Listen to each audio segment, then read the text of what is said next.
Hello friends, I welcome to my YouTube channel study for success. तो कैसे हैं आप सभी। तो देखिए, इस वीडियो में आज हम मिक्स क्वेश्चन सॉल्व करेंगे।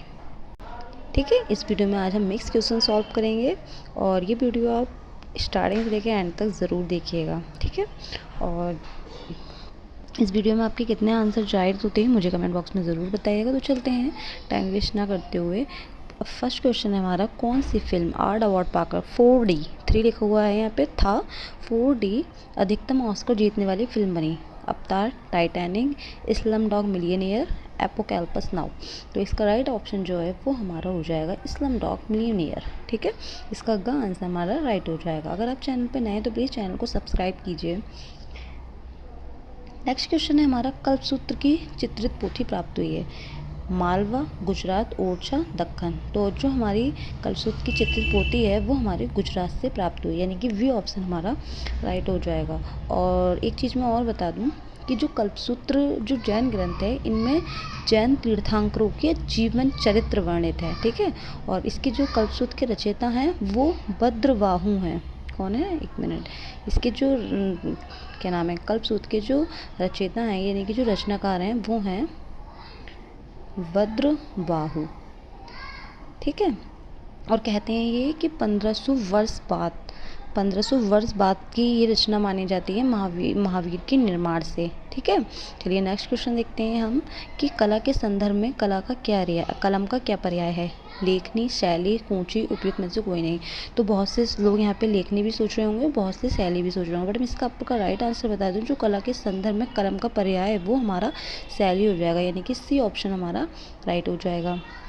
नेक्स्ट क्वेश्चन है हमारा कि दक्षिण भारत का कौन सा चित्र प्रागैतिहासिक चित्रों के लिए मशहूर है। तो बेलारी, लोथल, मद्रास, कर्नाटक। तो इसका राइट ऑप्शन जो है वो हमारा बेलारी हो जाएगा। ठीक है, दक्षिण भारत का जो प्रागैतिहासिक केंद्र है वो हमारा बेलारी है, और कहा जाता है इस गुफा में शिकार का दृश्य एवं जादू के विश्वास के अनेक चिन्ह यहाँ पे प्राप्त हुए हैं।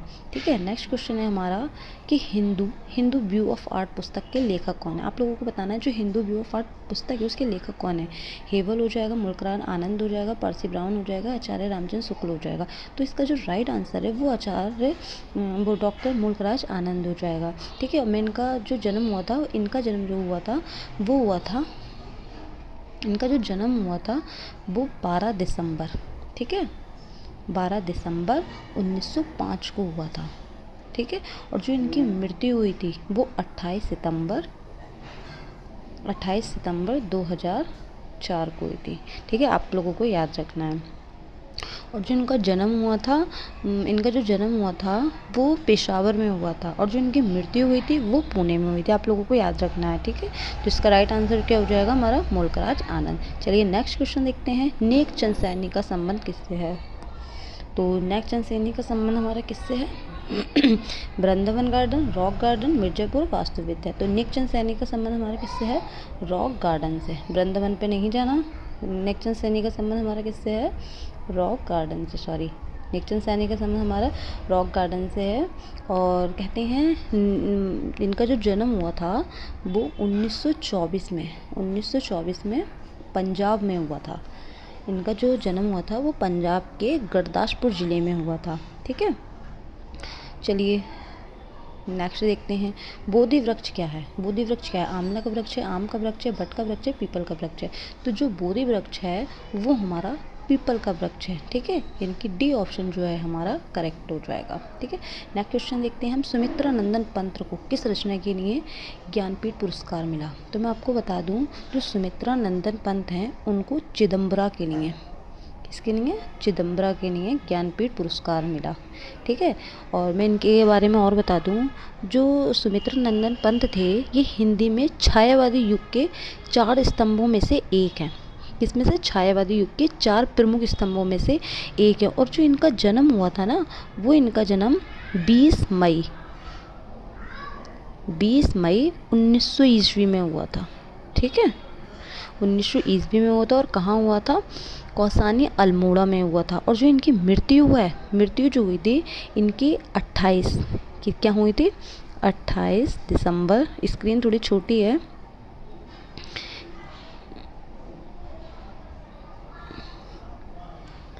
ठीक है, जो इनकी जो मृत्यु हुई थी, बताती हूँ। जो इनका जन्म हुआ था वो 20 मई को हुआ था। 20 मई को कहाँ हुआ था? 20 मई को हुआ था कहाँ पे? 1900 ईस्वी में, ठीक है। और मृत्यु कब हुई थी इनकी? 28 दिसंबर को 1977 में, ठीक है। जो इनका जन्म हुआ था वो अल्मोड़ा में हुआ था और जो इनकी मृत्यु हुई थी वो इलाहाबाद में हुई थी, ठीक है। और जो क्या नाम है, इन्हें 1968 में जो है इनको ज्ञानपीठ पुरस्कार भी सम्मानित हुए हैं ये ज्ञानपीठ पुरस्कार से। चलिए नेक्स्ट क्वेश्चन देखते हैं हम कि भाभू परमाणु अनुसंधान केंद्र कहाँ है? तो पुणे हो जाएगा, हैदराबाद हो जाएगा, मुंबई हो जाएगा, ये ट्राम्बे हो जाएगा। तो जो भाभू परमाणु अनुसंधान केंद्र है वो हमारे ट्राम्बे में है। और इसका मैं आपको बता दूं, ये जो ट्राम्बे है ये मुंबई का उत्तर पूर्वी उपनगर है, ठीक है। चलिए नेक्स्ट देखते हैं हम टेराकोटा टेराकोटा के लिए कौन सी जगह प्रसिद्ध है? मथुरा, बस्तर, गोरखपुर, जौनपुर। तो मैं आपको बता दूं जो टेराकोटा है,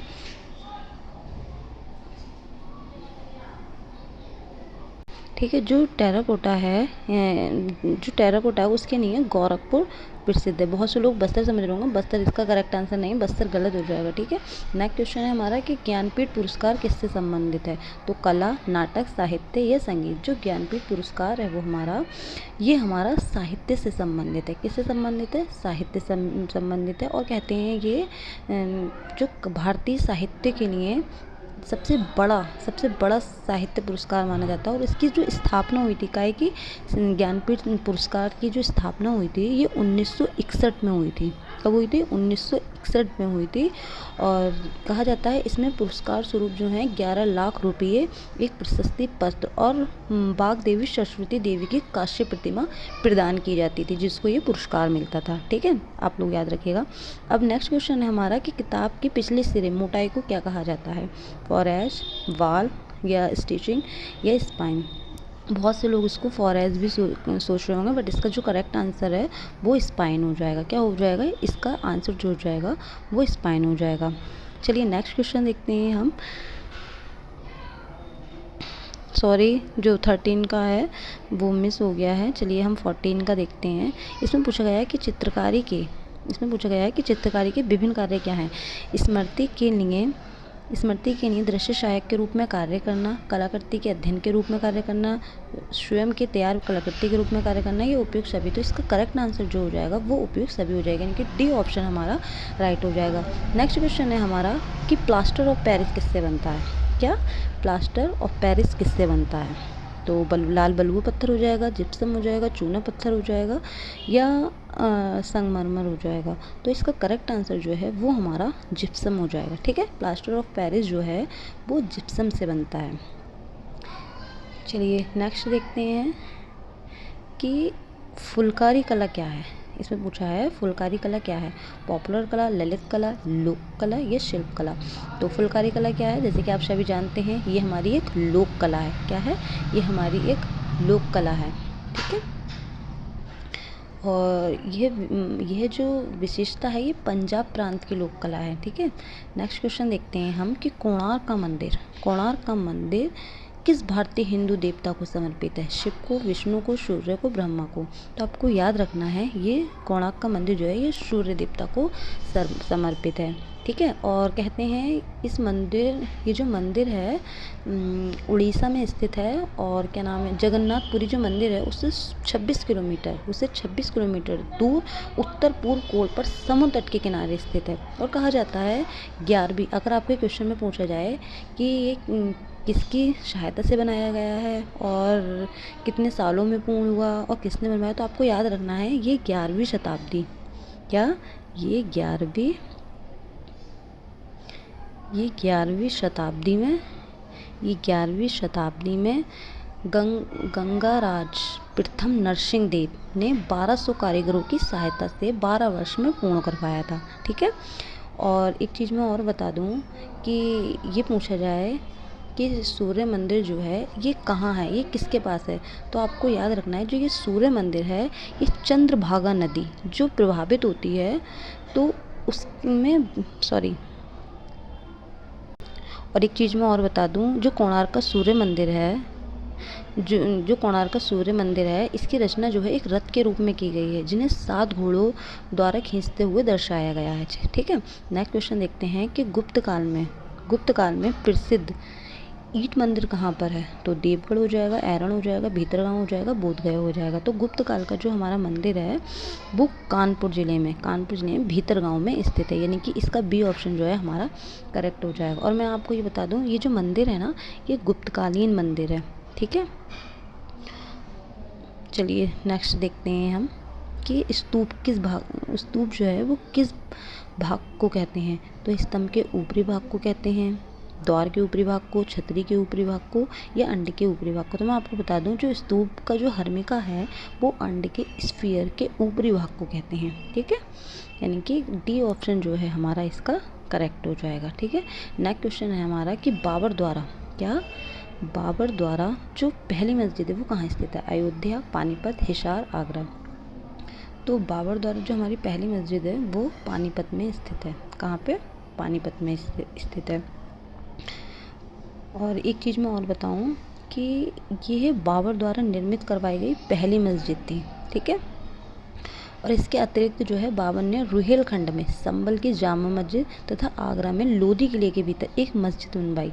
ठीक है, और क्या नाम है, जिसे नूरे अफसान नाम दिया गया। किसको? ज्यामितीय विधि पर आधारित एक उद्यान आगरा में लगवाया था, जिसे नूरे अफगान नाम दिया गया। ठीक है, आप लोगों को याद रखना है। नेक्स्ट क्वेश्चन है हमारा चट्टान काट कर बनाया गया द्रौपदी रथ कहाँ है?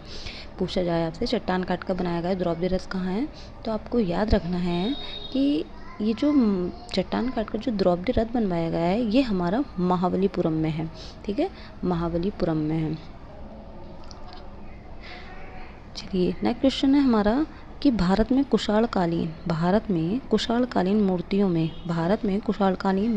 में बड़ी संख्या में किस संग्रहालय में उपलब्ध है? मथुरा संग्रहालय में, दिल्ली संग्रहालय में, इलाहाबाद संग्रहालय में, कला भवन में। तो आपको याद रखना है, जो दिल्ली में कुशालकालीन मूर्तियाँ हैं वो हमारी जो अधिकांश मूर्तियाँ हैं ना वो हमारे मथुरा संग्रहालय में है। इसमें है मथुरा संग्रहालय में। चलिए नेक्स्ट क्वेश्चन देखते हैं हम कि किस देश में पुस्तक को बुक ऑफ डेड प्राप्त हुई है? इराक, तुर्की, ईरान, मिस्र। तो इसका करेक्ट आंसर क्या हो जाएगा? मिस्र। ठीक है, बुक ऑफ डेड या मृतकों की कला भी हिंदी में लिखा हुआ जाता है, तो आपको मिस्र याद रखना है। नेक्स्ट क्वेश्चन है हमारा painting is the art of fooling a surface, यह किसका कथन है? तो गोया हो जाएगा, देगा हो जाएगा, माने हो जाएगा, श्योर हो जाएगा। तो इसका जो करेक्ट आंसर है वो हमारा श्योर हो जाएगा। क्या हो जाएगा? श्योरा हो जाएगा। ठीक है, तो चलिए नेक्स्ट क्वेश्चन देखते हैं हम कि ब्लू हॉर्स जो है वो किससे संबंधित? आपको बताना है जो ब्लू हॉर्स है वो हमारा किससे संबंधित? एबन नॉर्डे, फ्रेंच मार्क, एडवर्ड मुक या वेस्ली कॉन्डिस्की। इसमें किससे संबंधित नहीं है? ये लिखा है जो ब्लू हॉर्स चित्र है वो किसका बनाया हुआ है? तो आपको याद रखना है ये जो चित्र है ये फ्रेंच मार्क का है। किसका है? फ्रेंच मार्क का है।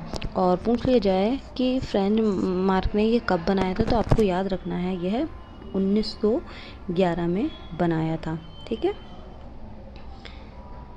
और इनकी और भी कृतियाँ हैं, लाल घोड़े, नीले घोड़े। ठीक है, आप याद रखिएगा। नेक्स्ट क्वेश्चन है हमारा आर्ट एंड क्राफ्ट आंदोलन का नेतृत्व किसने किया?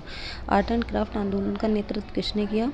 विलियम जॉन्स हो जाएगा, या विलियम ब्लैक हो जाएगा, रोसेटी हो जाएगा, विलियम मॉरिस हो जाएगा। तो जो हमारा आर्ट एंड क्राफ्ट आंदोलन है उसका जो वो किया था नेतृत्व किसने किया था? विलियम मॉरिस ने। यानी कि इसका जो डी ऑप्शन है वो हमारा राइट हो जाएगा 26 का। ठीक है, तो चलिए चलते हैं नेक्स्ट क्वेश्चन पे।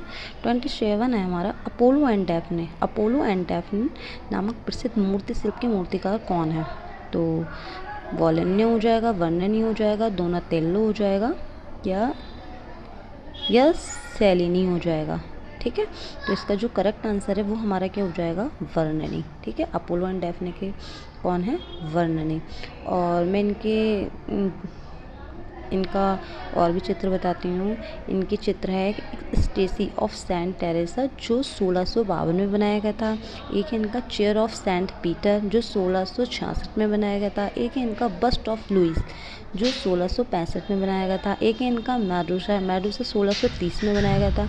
एक है नेपच्यून एंड ट्रिटॉन, ये 1623 में बनाया गया था। सेंट विवियाना ये 1620 में बनाया गया था। ठीक है, आप लोग नोट कर लीजिएगा क्योंकि स्क्रीन जो है ये थोड़ी छोटी है और इस पर बहुत सारे सब कुछ कर पाना थोड़ा मुश्किल है। ठीक है, मैं बोल देती हूँ फिर से, जो इनके द्वारा बनवाया गया था मूर्ति शिल्प, जो इनके चित्र हैं मैं आपको बताती हूँ कि, और हाँ मैंने बता दूँ जो अपोलो एंड डेफने हैं ये एक इटालियन मूर्तिकार और वास्तुकार हैं।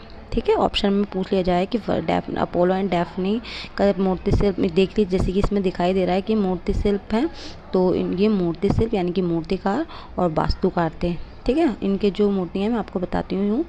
एक स्टैच्यू ऑफ सेंट टेरेसा जो 1652 में बनाई गई थी। चेयर ऑफ सेंट पीटर जो 1666 में बनाई गई थी। बस्ट ऑफ लुइस जो 1665 में बनाई गई थी। मेडूसा 1630 में बनाई गई थी। नेपच्यून एंड ट्रिटॉन ये 1623 में बनाई गई थी। एंड सेंट विवियाना ये 1620 में बनाई गई थी। ये इनकी प्रसिद्ध कृतियाँ हैं, आप इनको लिख लीजिएगा कहीं। ठीक है, नेक्स्ट क्वेश्चन है हमारा, फ्लोरेंस कैथेड्रल के गुंबज का मुख्य वास्तुकार कौन था? तो आपको बताना है इनका मुख्य वास्तुकार कौन था। तो ऑप्शन पढ़ लेते हैं। फिलिप्पी ब्रनलेस्की हो जाएगा, लियोन बाटिस्टा अल्बर्टी हो जाएगा, आंद्रे पेदालियो हो जाएगा, डोनाटेल्लो हो जाएगा। तो जो हमारा 28 है इसका जो करेक्ट आंसर है हमारा ए वाला हो जाएगा, फिलिप्पो ब्रनलेस्की। फ्लोरेंस कैथेड्रल का गुंबज के मुख्य वास्तुकार कौन थे? फिलिप्पी ब्रनलेस्की। ठीक है, और जो इनका जन्म हुआ था ना, इनका जन्म 1377 में हुआ था। कब हुआ था? 1377 में हुआ था। और जो इनकी मृत्यु है वो 1446 में हुई थी। ठीक है, नेक्स्ट क्वेश्चन देखते हैं हम कि सबसे अधिक क्या है, सबसे अधिक सुंदर बातों की पेंटिंग किसने की है? तो मोने, जॉन कॉन्स्टेबल, टर्नर या सेजान। ठीक है, तो आपको याद रखना है जो सबसे सुंदर बादलों की पेंटिंग की है वो हमारी टर्नर ने की है, आप लोगों को याद रखना। और टर्नर को भूदृश्य चित्रकार के रूप में भी जाना जाता है। ठीक है, और इनके और चित्र मैं बना देती हूँ। एक कोहरे में उगता सूर्य है, मून लाइट है, द स्नो स्टोर्स और the burning house of parliament भी इनका फेमस वो है। ठीक है, चलिए नेक्स्ट क्वेश्चन देख लेते हैं 30 कि घनबाद कितने प्रकार का होता है। आपको बताना है जो घनबाद है वो कितने प्रकार का होता है। तो घनबाद जो है हमारा ये 2 प्रकार का होता है। बहुत सी जगह आपने 3 लिखा होगा, बट आप मेरे उससे निश्चिंत रहिए, मैं आपको राइट आंसर बताऊंगी, गलत कोई कुछ भी नहीं बताऊंगी। अगर बाय मिस्टेक मुझसे गलत हो भी जाएगा तो मैं कमेंट बॉक्स में पिन कर दूंगी। तो जो इसका करेक्ट आंसर है ना वो हमारा 2 हो जाएगा। ठीक है, जो घनबाद है वो 2 हो जाएंगे। और मैं आपको ये भी बता दूं कि घनबाद 2 हैं कौन कौन से। एक है संश्लेषणात्मक, ठीक है, संश्लेषणात्मक,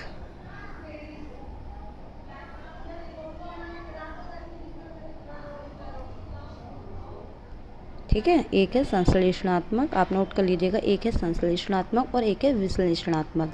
ठीक है, और जो घनबाद है ये हमारा 1907 में, कब? 1907 में प्रारंभ हुआ था। और जो इसके कलाकार हैं वो प्रकाश और ब्रॉक को माना जाता है। ठीक है, आप लोग याद रखिएगा। नेक्स्ट क्वेश्चन है हमारा कि हरी पट्टी, हरी पट्टी किसका चित्र है? रैम्ब्रा को हो जाएगा, गोया को होगा, हेनरी मातिस का, पिसारो का। तो जो हमारा हरी पट्टी चित्र है ये हमारा हेनरी मातिस का है। ठीक है, और मैं बता दूं आपको जो हेनरी मातिस हैं इनका जन्म हुआ था वो फ्रांस में हुआ था और इनको फापवादी कलाकार कहते हैं। क्या? फापवादी कलाकार कहते हैं। ठीक है, नेक्स्ट क्वेश्चन है हमारा स्नान मग्न युवतियों के चित्रकार कौन है? शेजान हो जाएगा, मोने हो जाएगा, कूर्बो हो जाएगा या मिले हो जाएगा। तो जो स्नान मग्न युवतियाँ हैं उसके जो क्या नाम है, जो चित्रकार हैं वो पॉल सेजान है। कौन है? स्नानमग्न युवतियों के जो चित्रकार हैं वो शेजान है। और मैं आपको बता दूं जो शेजान है ना इनको आधुनिक चित्रकला का जन्मदाता भी कहा जाता है। आधुनिक चित्रकला का जन्मदाता भी कहा जाता है। ठीक है, बहुत से लोग सोच रहे होंगे राम किंकर बैच को, हाँ उनको भी कहा जाता है, पर वो हमारे इंडियन आर्ट में आते हैं और ये हमारा वेस्टर्न आर्ट में आते हैं। ठीक है, यदि ऑप्शन में राम किंकर बैच है तो आप राम किंकर बैच को लगाइएगा, और ऑप्शन में शेजान दे रखा हो तो आप शेजान को लगाइएगा। ठीक है, नेक्स्ट क्वेश्चन है हमारा कि 3 मई जो है वो किसकी रचना है? गोया हो जाएगा, मोने हो जाएगा, पिकासो हो जाएगा, कुरी हो जाएगा। जो 3 मई है ना, ये हमारी किसकी है? गोया की है। ठीक है, ये हमारी किसकी है? गोया की, यानी कि ए ऑप्शन हमारा राइट हो जाएगा। जो मैं आपको एक चीज़ और बता दूं, जो गोया का जन्म था ना वो 746 में हुआ था। 746 में हुआ था। कहाँ हुआ था? स्पेन में हुआ था। आपको ये सारी चीज़ें याद रखनी है। ठीक है, और क्या नाम है इनका 3 मई, 2 मई और भी चित्र हैं इनके जो बहुत फेमस हैं, आप इनको याद कर लीजिएगा। ठीक है, नेक्स्ट क्वेश्चन है हमारा कि मुसेल अल्फ्रेडी हेनरी के अनुसार प्राथमिक रंगों की संख्या क्या है? किसके? मुसेल अल्फ्रेड हेनरी के अनुसार। ठीक है, तो हम पढ़ लेते हैं कि 5 हो जाएगा, 3 हो जाएगा, 4 हो जाएगा या डी हो जाएगा। तो जो इसका करेक्ट आंसर है ना वो हमारा 4 हो जाएगा। ठीक है, मुसेल अल्फ्रेड जो हैं इनके अनुसार प्राथमिक रंगों की संख्या 4 है। नेक्स्ट क्वेश्चन देखते हैं हम 35 किस अति यथार्थवादी चित्रकार ने द वॉल ऑफ मून भित्ति चित्र पेरिस में यूनेस्को इमारत पर बनवाया? ठीक है, तो जॉन मीरो हो जाएगा, सल्वाडोर डॉली हो जाएगा, रेन मैग्रेट हो जाएगा या पॉल डेल्वो हो जाएगा। तो जो 35 का आंसर है ना वो हमारा करेक्ट कौन सा हो जाएगा? John Miro. ठीक है, आपको याद रखना है जॉन मीरो हमारा करेक्ट आंसर हो जाएगा। और मैं आपको इनके बारे में और बता दूं, जो इनका जन्म हुआ था ना जॉन मीरो का, वो 1893 में हुआ था। कब हुआ था? 1893 में हुआ था। और जो इनका शिक्षण कार्य हुआ था ना वो वार्सी लोना में हुआ था। ठीक है, और ये एक प्रसिद्ध अति यथार्थवादी कलाकार हैं। ठीक है, और जो इनके और भी चित्र हैं, एक मातृत्व है इनका, एक भांड का महोत्सव है। आप याद रखना है ना, भांड का महोत्सव है, जन्म महोत्सव नहीं, भांड का महोत्सव है, जोता हुआ खेत है, चांदनी रात में स्त्रियां व पक्षी हैं, द वॉल ऑफ मून। ठीक है, इनके प्रसिद्ध चित्र हैं ये। ठीक है, चलिए नेक्स्ट देखते हैं हम कि जॉन कॉन्स्टेबल संबंधित है। जॉन कॉन्स्टेबल किससे संबंधित है? रोकोको से, बरोक से, हाई रेनेसां से, इंग्लिश से। तो आप लोगों को याद रखना है जो जॉन कॉन्स्टेबल है ना ये इंग्लिश रोमांटिक पेंटिंग से संबंधित है। और मैं इनको बारे में और भी बता दूँ, क्या नाम है, हाँ इनको प्रसिद्ध इंग्लिश दृश्य चित्रकार भी कहते हैं। ठीक है, जॉन कॉन्स्टेबल को। नेक्स्ट क्वेश्चन है हमारा कि कलाकृति द परसिस्टेंस ऑफ मेमोरी। तो परसिस्टेंस ऑफ मेमोरी के चित्रकार इसमें पूछा गया है कि कौन है? तो जॉन मीरो हो जाएगा, डॉली हो जाएगा, फ्रांस हॉल्स हो जाएगा, कोकोस्को हो जाएगा। तो आपको याद रखना है द परसिस्टेंस ऑफ मेमोरी के जो चित्रकार हैं वो सल्वाडोर डॉली हैं। मैं इनके और चित्र और बता दूँ कि इनके जो चित्र हैं वो जलता हुआ जिराफ है जो इन्होंने 1935 में बनाया था। एक है इनका गृह युद्ध की पूर्व सूचना, आई थिंक इन्होंने ये कब बनाया? ये 1936 में बनाया था। और दृष्टि सातत्य भी इनका ही चित्र हैगा। और लचीली घड़ियाँ हैं इनका, ईशा का क्रुश रोपण है। ठीक है, आप लोगों को याद रखना है। और एक क्वेश्चन पूछा जाता है, देखिए मैं बताऊँ, जो डॉली हैं आपसे पूछ लिया जाए कि डॉली को ऐसा कौन सा चित्र है जो वार्ताहार के भेंट के समय भेड़ की खाल के पाहिने में हुए थे? ठीक है, तो आपको याद रखना है न्यूयॉर्क टाइम्स। ठीक है, और जो इनका जन्म हुआ था ना वो 1904 में हुआ था। 1904 में हुआ था, स्पेन में हुआ था। ठीक है, और एक चीज़ और, हाँ मैं अभी आपको एक बार क्वेश्चंस और वो कर दूं, जो डॉली थे वो न्यूयॉर्क टाइम के वार्ताहर की भेंट के समय भेड़ की खाल पहने हुए थे। पूछ लिया जाए आपसे क्वेश्चन में कि डॉली न्यूयॉर्क टाइम्स के वार्ताहर की भेंट के समय क्या पहने हुए थे, तो आपको याद रखना है भेड़ की खाल पहने हुए थे। क्या? भेड़ की खाल पहने हुए थे। किस टाइम पे? डॉली जब न्यूयॉर्क टाइम्स के वार्ताहर की भेंट के समय। ठीक है, किसकी खाल पहने हुए थे? भेड़ की खाल पहने हुए थे। ठीक है, नेक्स्ट क्वेश्चन है हमारा, इस वीडियो में हम 40 क्वेश्चन सॉल्व करेंगे और इससे आगे के क्वेश्चन हम नेक्स्ट वीडियो में करेंगे। ठीक है, ये वीडियो आपको पसंद आए तो प्लीज़ कमेंट बॉक्स में ज़रूर बताइएगा, अपने फ्रेंड के साथ भी शेयर करिए और लाइक भी कीजिएगा। ठीक है, तो 38 है हमारा कि अति यथार्थवादी कलाकार का नाम बताएं जो पक्षियों के प्रति आसक्त था और उसके पास आल्टर ईगो नामक क्या नाम है पक्षी रहता था। तो आपको याद रखना है इसका आंसर जो होगा मैक्स एंसर्ट हो जाएगा। ठीक है, मैक्स एंसर्ट हो जाएगा। चलिए नेक्स्ट देखते हैं। 39 है हमारा, उस कलाकार का नाम दें जिसे वैचारिक कला तथाकथित पिता के रूप में जाना जाता है। तो मार्शल दूशा हो जाएगा, सल्वाडोर डाली हो जाएगा, पिकासो हो जाएगा, ये उपयुक्त में से कोई नहीं। तो आप लोगों को याद रखना है जो 39 का आंसर है वो हमारा मार्शल दूशा हो जाएगा। क्या हो जाएगा? मार्शल दूशा, यानी कि फर्स्ट ऑप्शन हमारा राइट हो जाएगा। चलिए मैं इसके बारे में और भी आपको बताऊं। जो मार्शल दूशा हैं इन्होंने 1912 में जीने पे उतरती हुई नग्न कृतियों का एक चित्र बनाया है, ठीक है। और मार्शल दूशा को चित्रकार का मूर्ख मानते थे, ठीक है। मार्शल दूशा को चित्रकार का मूर्ख मानते थे, आप याद रखना, ठीक है। नेक्स्ट क्वेश्चन है हमारा, प्राचीन यूनान में ओलंपिक खेल किस देवी देवता के सम्मान में आयोजित किया जाता था? तो इसका जो करेक्ट आंसर है वो हमारा जीएस हो जाएगा। क्या हो जाएगा? जीएस हो जाएगा। और ये जो खेल है ये हमारा 1776 ईसा पूर्व में प्रारंभ हुआ था, ठीक है। तो ये वीडियो आपको कैसी लगी मुझे कमेंट बॉक्स में ज़रूर बताइएगा। मिलते हैं नेक्स्ट वीडियो में। Thank you watching my